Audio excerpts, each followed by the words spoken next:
こんにちは、春日部つむぎです。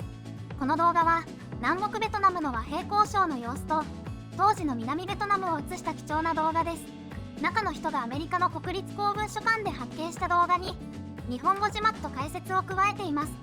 この動画は制作が1972年、和平交渉成立の1年前です。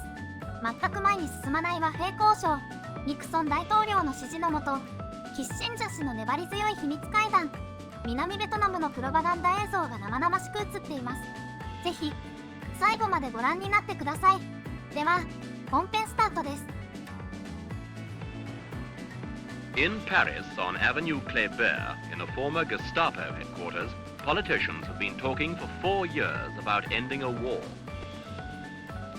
Once a week, on Thursdays, diplomatic cars arrive at the conference center, bringing delegates to talk about a war in which nearly 1 million men have died, the Vietnam War. From North Vietnam, Mr. Xuan Thuy.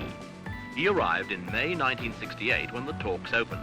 Since then, he and his colleagues have been joined by representatives of the Viet Cong, led by Madam Thai Binh. From the United States, Mr. Henry Cabot Lodge, one of a list of high-level diplomats who have handled the grueling negotiations on behalf of the nation most anxious for peace in Indochina.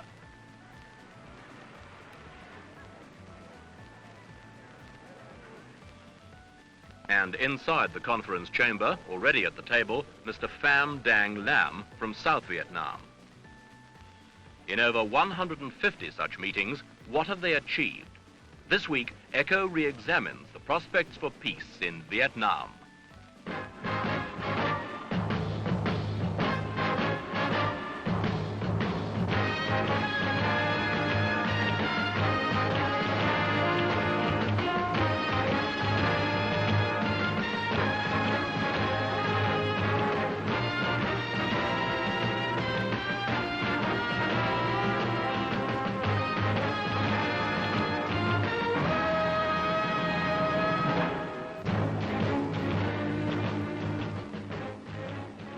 The truth of the matter is that the Paris peace talks, hailed as a major breakthrough in 1968, have by 1972 achieved nothing. The delegates still turn up, make accusatory speeches, and leave.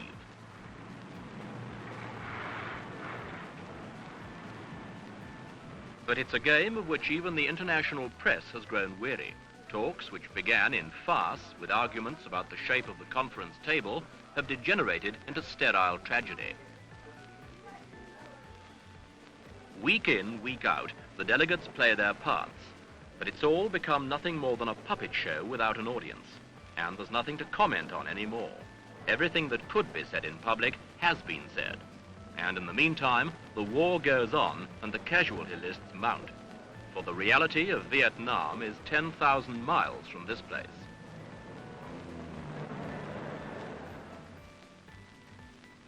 And yet in other parts of Paris, secret meetings between Americans and North Vietnamese did attempt to break the deadlock. The American initiative was led by President Nixon's special advisor, Dr. Henry Kissinger. Since 1970, he has met North Vietnamese leaders 12 times. At their meetings, he offered much of what the communists demanded, the withdrawal of American forces and new elections in South Vietnam. But all offers were rejected or ignored, and the whole American formula publicly rebutted by Hanoi.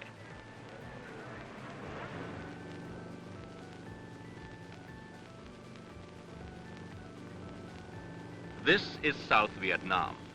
To take a realistic view of this country is to recognize that peace is as far away as ever. In truth, there can never be peace here as long as the North Vietnamese maintain their efforts to overrun the South. Politically, historically, and ethnically, the North and the South do not mix. They were fighting each other 1,000 years before Vietnam became a household word. And this is the vital factor.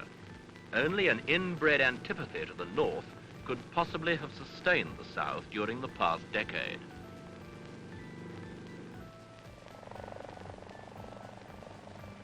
But even a massive commitment to war cannot obscure South Vietnam's growth. For example, it depends on rice.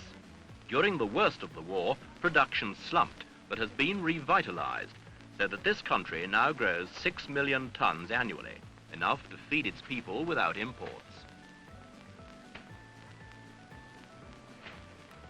New agricultural techniques, along with new strains of rice plant, have taken root in the paddy fields.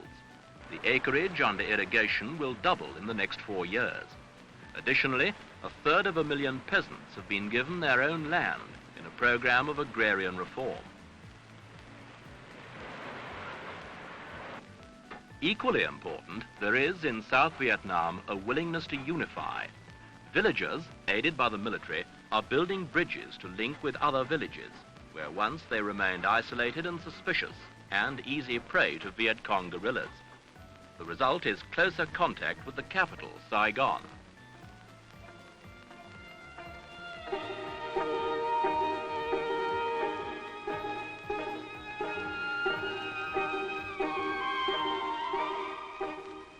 The Mekong River connects South Vietnam with the outside world, serving as an artery for the nation's trade and commerce. Intense development of the port of Saigon has made it the biggest and most efficient trading port between Singapore and Hong Kong. Formerly only handling the massive inflow of men and material needed for the war, it has now switched to more peaceful uses.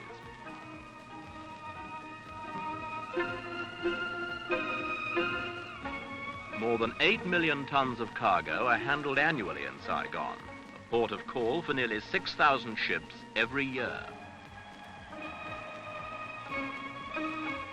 Goods are moved quickly along the waterways flowing into the Mekong and on the new highways first built to transport the paraphernalia of war. But with the noise of battle receding to South Vietnam's borders, the work of reconstruction gathers momentum.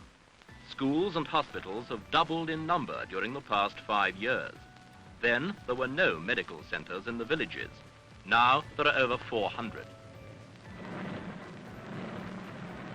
War has taught the South Vietnamese about electricity supply and the need to modernize peasant industry.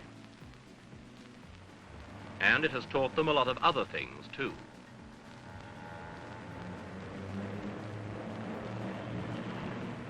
Nobody under the age of 30 in South Vietnam knows what it is like to live under any but wartime conditions.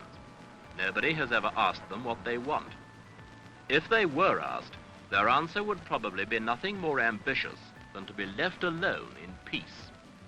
What they have learned is that even when fighting an endless war, they can equip themselves for peace, should it ever come.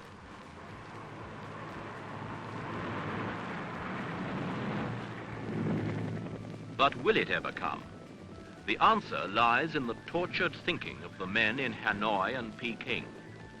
What South Vietnam has achieved, it has had to achieve while committing 1 million of its best young men to fighting a war from which their American support is being gradually withdrawn. To the Americans, the name of the game is Vietnamization. It means simply equipping South Vietnam to fight its own battles.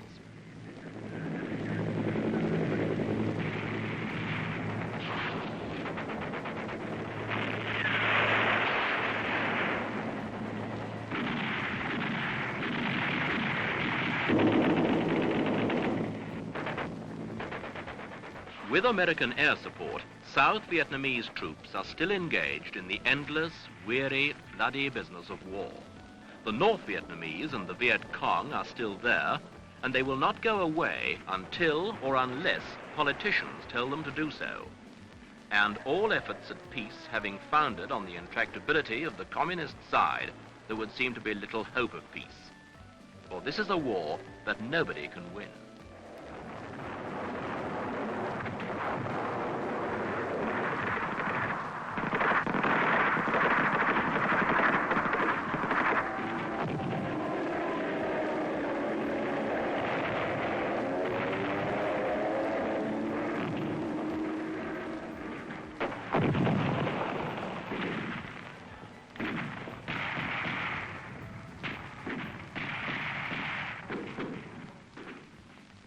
There are only losers. To date, South Vietnam has lost 145,000 troops and untold thousands of civilians. They claim the North Vietnamese and Viet Cong have lost twice as many. The Americans have lost 46,000 killed. In all, nearly 1 million men. That is the background to all the talks and secret negotiations in Paris, 10,000 miles from where the action is. And yet, if that talking has achieved nothing, at least the South Vietnamese can claim some victories. Most important of all, they have survived.